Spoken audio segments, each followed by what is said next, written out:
ଭୁବନେଶ୍ୱରସ୍ଥ ରବୀନ୍ଦ୍ର ମଣ୍ଡପଠାରେ 16/10/2025 ମାନ୍ୟବର ପୂର୍ବତନ ପ୍ରଧାନମନ୍ତ୍ରୀ ଭାରତରତ୍ନ ଶ୍ରୀ ଅଟଳ ବିହାରୀ ବାଜପେୟୀଙ୍କର 100ତମ ଜନ୍ମବାର୍ଷିକ ବହୁ ଆଡ଼ମ୍ବର ସହକାରେ ପାଳନ କରାଯାଇଅଛି।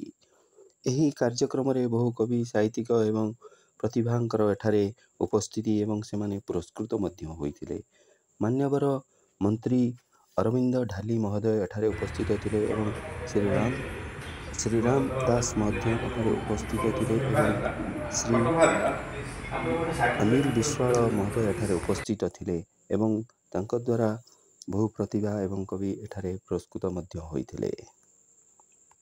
ଅଟଳ ବିହାରୀ ବାଜପେୟୀଙ୍କର 100ତମ ଜନ୍ମବାର୍ଷିକରେ ଆଜି ସମସ୍ତେ ତାଙ୍କର କର୍ତ୍ତବ୍ୟନିଷ୍ଠ ଏବଂ ତାଙ୍କର ଭାରତବର୍ଷ ପ୍ରତି ଥିବା କର୍ତ୍ତବ୍ୟ ଏବଂ ସାରା ବିଶ୍ୱରେ ପରିଚିତ କରାଇଥିବା ଭାରତକୁ ତାଙ୍କର ଏବଂ ତାଙ୍କର ଦିଗ୍ଦର୍ଶନକାରୀ କାର୍ଯ୍ୟର ଆଜି ସମସ୍ତଙ୍କ ମୁଖରେ ସମ୍ମାନ ଏବଂ ଶୁଭ ଆଲୋଚନା କରାଯାଇଥିଲା।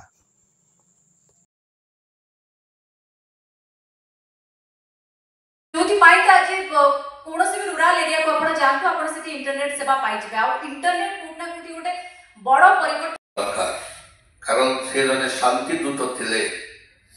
ବିଶ୍ୱରେ ଯେତେ ରାଜନୀତିଜ୍ଞ ଅଛନ୍ତି ତାଙ୍କ ସହିତ ଯଦି କମ୍ପେୟାର କରାଯାଏ ସମସ୍ତେ ତାଙ୍କ ପଛରେ। ଆଜି ତାଙ୍କର ସମଭାବନ ମନୋଭାବ ଥିଲା ଏବଂ ଗୋଟିଏ ତାଙ୍କ ଲକ୍ଷ୍ୟ ଥିଲା ସମସ୍ତଙ୍କ ସାଙ୍ଗରେ ନେଇ ଏକ ମହାନ ଭାରତର ସ୍ୱପ୍ନ ଦେଖୁଥିଲେ। ତାଙ୍କ ପଛରେ ଥିଲେ ଅଜାତ ଶତ୍ରୁ, ତାଙ୍କର କେହି ଶତ୍ରୁ ନଥିଲା। ତେଣୁକରି ମୁଁ ତାଙ୍କୁ ଏଥିପାଇଁ କୋଟି କୋଟି ନମନ କରିବି ଯେ ସେ ଏଭଳି ଗୋଟେ ପବିତ୍ର ଆତ୍ମା ଥିଲା ଯେ ସମସ୍ତଙ୍କର ଉର୍ଦ୍ଧ୍ୱରେ ଥାଇକରି ସମସ୍ତଙ୍କ ଭଲ ପାଇ ଭାରତକୁ ନବନିର୍ମାଣ ଭାରତ ତିଆରି କରିବା ତାଙ୍କର ସ୍ୱପ୍ନ ଥିଲା। ଧନ୍ୟବାଦ ସାର୍।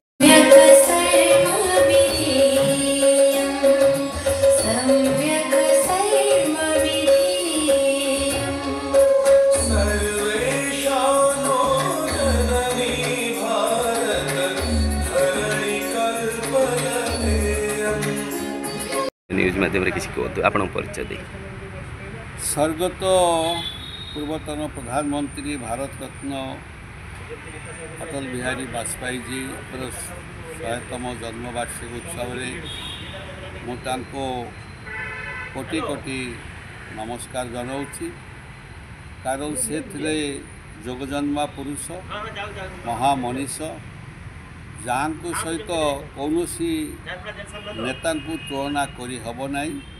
विश्वर 1 नंबर नेता थिले से, जहाँ जगू भारतवर्ष को पृथ्वीर लोक मैंने जापारे।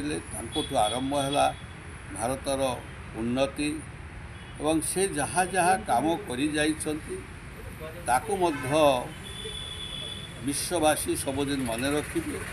प्रधानमंत्री सड़क योजना, स्वर्ण चतुर्भुज जो निर्माण कले एवं पोखरण ठारे जो परमाणु बम विस्फोरण परीक्षण कले, जहाँ को अमेरिका संपूर्ण ताको बैन लगे तथापि सैंक्शन लगे ताको सुनिले नहीं। खाली एतिक नुहे, भारतर महिला मानक केमिति आगक आसबे, सर्वशिक्षा अभियान एवं एभली नूतन भाव नूतन योजना तांके करथिले। अंत्योदय अन्न योजना, जहाँकि समाजर सबुठु तल स्तर थिबा गरीब लोक 5 किलो चाउल मागणारे पाउथिले। तो तांकर जो सब अधूरा स्वप्न बा जहाँ किसी रही जाइछि ताको वर्तमान यशस्वी प्रधानमंत्री नरेंद्र मोदी आगे नहीं एवं लाहौर पर्यंत बस मध्य से पाकिस्तान एवं भारत सुसंपर्क करने तैयारी हाँपाई लाहौर पर्यंत बस मध्य चलाई। मो मतरे तांको शांति नोबेल पुरस्कार देवा दरकार भारत सरकार एवं से जने शांति दूत थिले एवं महामनीष थिले। से आज दिन में तांको श्रद्धालु जनाऊँगी, श्रद्धांजलि दूसरी एवं प्रभु जगन्नाथ पाखे प्रार्थना करी भाया महामनीष पुणी भारतवर्ष जन्म नियंतु ଏବଂ ଭାରତକୁ ବିଶ୍ୱ ଗୁରୁ ଭାବରେ ପରିଚିତ କରନ୍ତି।